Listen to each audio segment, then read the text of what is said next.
...1.800 salib merah telah dipasang di wilayah adat berbagai suku di Papua Selatan untuk menghalau perusahaan sawit dan tebu.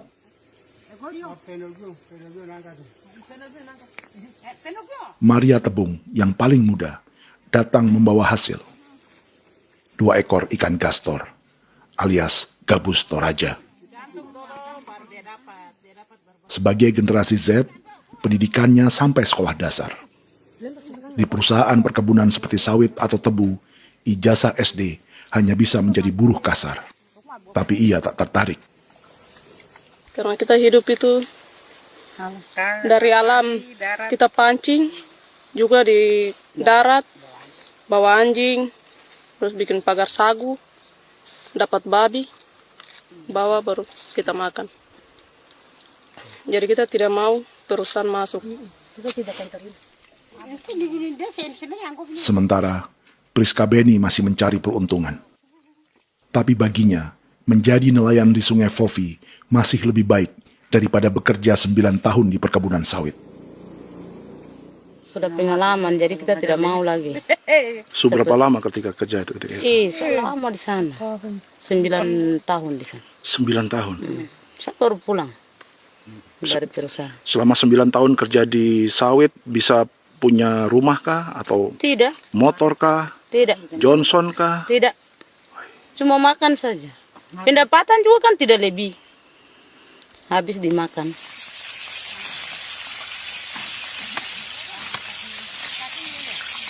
Satu minggu libur berapa hari? Tidak libur. Minggu tetap kerja? Tetap kerja. Tidak bisa ke gereja? Hari Minggu kerja.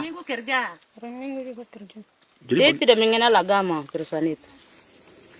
di grup perusahaan sawit Korindo, Priska digaji 2 juta rupiah per bulan dan tinggal di mes karyawan. Tapi gaji itu dipotong bahan makanan atau BAMA rata-rata 1 juta rupiah setiap bulan. Korindo adalah grup perusahaan yang salah satu usahanya adalah hutan tanaman industri dan sawit di Bovendigul dan Merauke. Di Papua, mereka memakai bendera PT Tunas Sarwa Ema. Perusahaan ini pernah memberi bantuan pada Keuskupan Agung Merauke. Keuskupan Merauke belakangan mengeluarkan pernyataan mendukung proyek strategis nasional di Papua. Umat Katolik yang memprotes sikap gereja tersebut ditangkap polisi. Jadi selama 9 tahun tidak bisa nabung? Tidak. Makan saja. Makan saja. Makan saja. Menabung bagaimana keperluan banyak. Tidak sampai. Habis di anak-anak uang sekolah. Uang 1 juta itu mana sampai. Mau nabung juga tidak cukup. Sudah pengalaman, jadi kalau di sini perusahaan mau masuk tidak.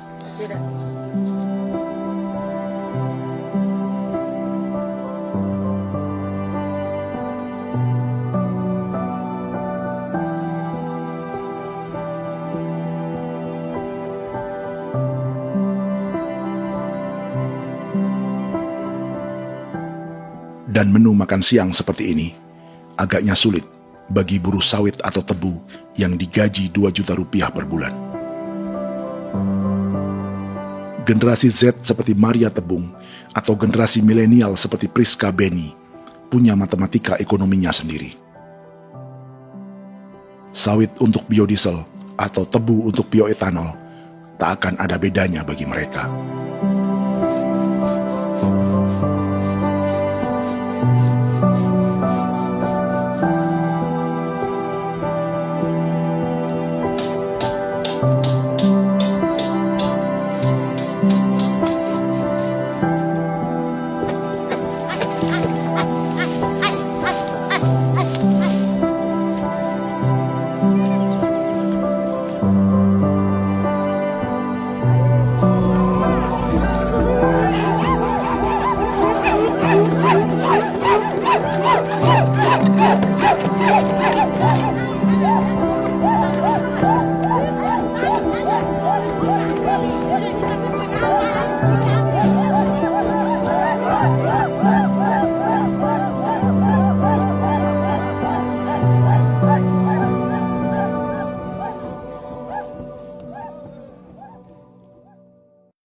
Perkebunan tebu 1,5 juta hektar di Merauke adalah ide 3 presiden untuk menggenjot penggunaan bioenergi sebagai campuran bahan bakar fosil.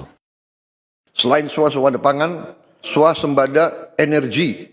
Di daerah Papua pun harus ditanam kelapa sawit supaya bisa menghasilkan juga BBM dari kelapa sawit.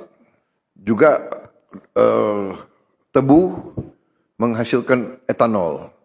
Singkong, kasava juga untuk menghasilkan etanol.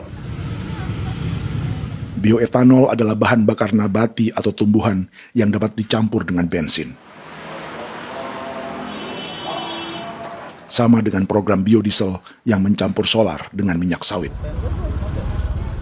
Pertamina saat ini sudah menjual BBM bioetanol dengan campuran 5% yang dipasarkan dengan merek Pertamax Green 95.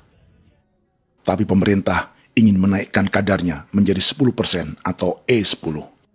Maka ke depan kita akan mendorong untuk ada E10.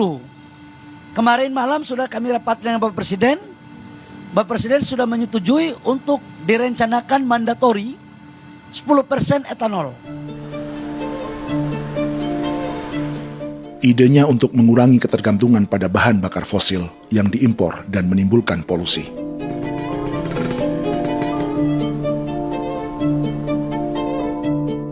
Tapi bioetanol bukannya tak mengorbankan lingkungan, hutan, rawa, dan manusia.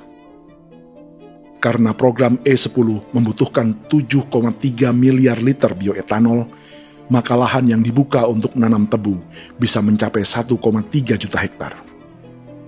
Sementara saat ini, luas perkebunan tebu di Indonesia hanya 500 sampai 600 ribu hektar.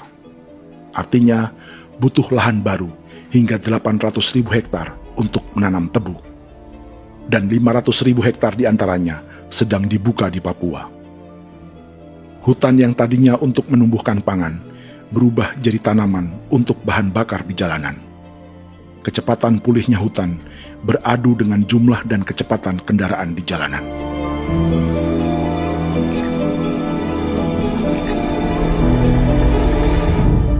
Dahaga terhadap energi tak pernah bisa dipuaskan. Setelah minyak sawit untuk biodiesel, dunia kini merambah singkong, jagung, dan tebu untuk bioetanol. Benua Amerika, Eropa, sebagian Afrika, hingga separuh Asia kini mulai memakai bioetanol sebagai campuran bahan bakar.